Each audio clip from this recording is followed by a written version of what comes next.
Hey everyone, how you doing? It's Liam from Pushthware, and I'm here today to bring you our review of Zombie Army 4 Dead War. First of all, because of YouTube's draconian attitude towards gore and violence, the footage you're going to be watching in the background of this video is not as violent and as bloody as the game itself. I've had to use a lot of footage of me just running around having a lovely time, not shooting the zombie hordes. So if you want a fairer representation of what this game will look like if you pit it up, just grab some tomato sauce and smear it all over your screen, and that should accurately replicate the feeling of busting a couple of zombie heads open with a carefully placed bullet. This review was originally written by the ever excellent Liam Croft over on the Pushthware website, and if you could like this video and maybe subscribe to Pushthware, that would really help us out. Alright, my zombie loving friends, let's get started.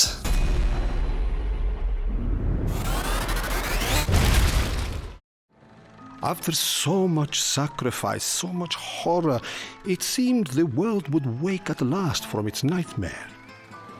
Instead, Hitler woke the dead.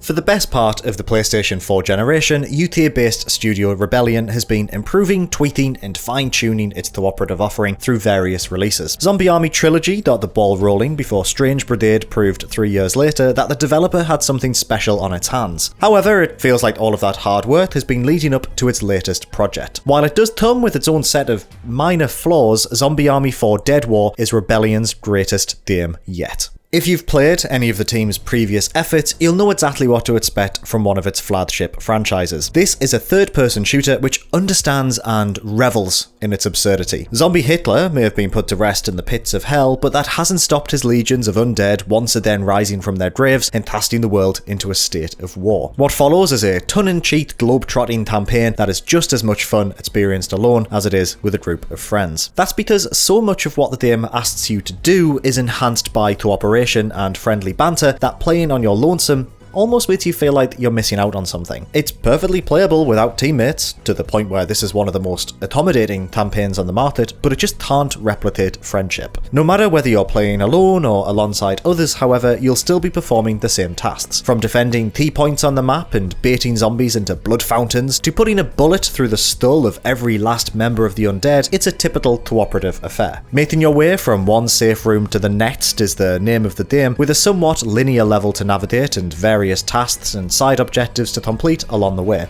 It makes for an enjoyable 10-hour stretch of missions, but a diverse set of assignments is not something Zombie Army 4 can boast of having in abundance. Where you will find variety, however, is in the game's level design. It's abundantly clear that Rebellion made a point during development to ensure that every locale the player visits should be vastly different from the last. Capitalising on that to great effect, every environment comes with its own personality, set of quirks and differentiators to make for a memorable set of missions. Whether it's a romantic boat ride along the French Canal, an assault on a volcanic castle, or our personal favourite, a trip to the zoo, you can rest assured that each and every new set of levels is going to be wildly different from the last, and that's not just a zoo pun. It makes for a refreshing experience, which keeps you on your toes no matter where in the world you are. That sort of praise doesn't extend quite so much to encompass the game's enemy variety, but there are still more than enough unique members of Hitler's Horde to keep you on your toes. As well as the typical walkers, suiciders, and snipers, you'll need to keep an eye out for necromancers, who give those already dead one more shot at survival, and elite enemies, a real cause for concern. With a huge health bar to brag about and a hefty weapon to match, these foes can quickly turn the tide of battle against you if you aren't prepared to deal with them. Unfortunately, you'll have encountered all but everything the game has to throw at you by roughly the halfway mark, leaving the latter set of levels to feel like more of a rehash than anything else gameplay-wise. It never becomes tiresome or boring, but you will feel like you've taunted this undead nightmare long before the credits roll. That is except for a truly spectacular finale. One thing you won't tire of, however, is how good the game simply feels to play. Everything from its responsive controls to smart navigational cues makes for an incredibly smooth playing experience that is complemented further by a 60 frames per second option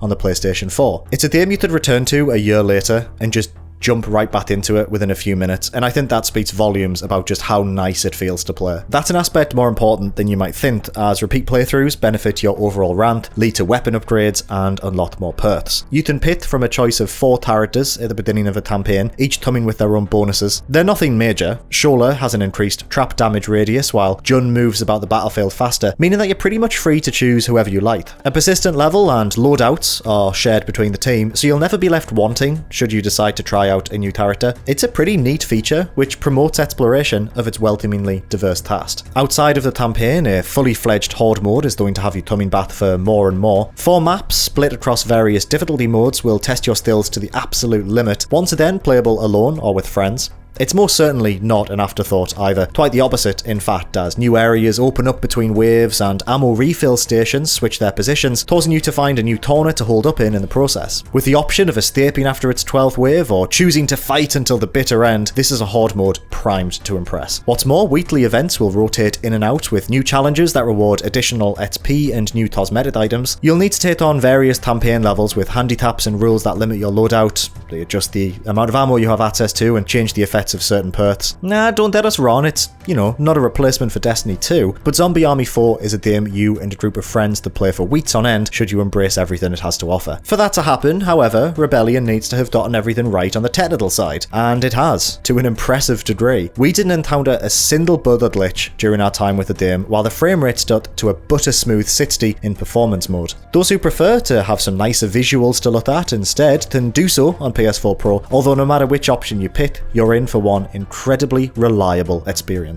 All of the footage used in this video is from performance mode, and believe me, it is just so smooth and lovely to play. Zombie Army 4 Dead War is one of the best cooperative focused games on PS4. Its meaty campaign boasts an impressive level variety, a superb control scheme and enjoyable gameplay mechanics, while a Horde mode tests your abilities to the max. Rebellion has crafted an experience with so much to see and do that it could take a group of players weeks to master everything on offer, a crowning success for a game in this genre. Zombie Army 4 Dead War is an absolute riot of a title that is just as cheaty as it is fun to play. Thank you very much for watching. You can read a lot more reviews just like this one over on our website, linked in the description below. If you enjoyed this video, please give it a like and make sure to subscribe to Push Square for everything PlayStation. I'll see you next time.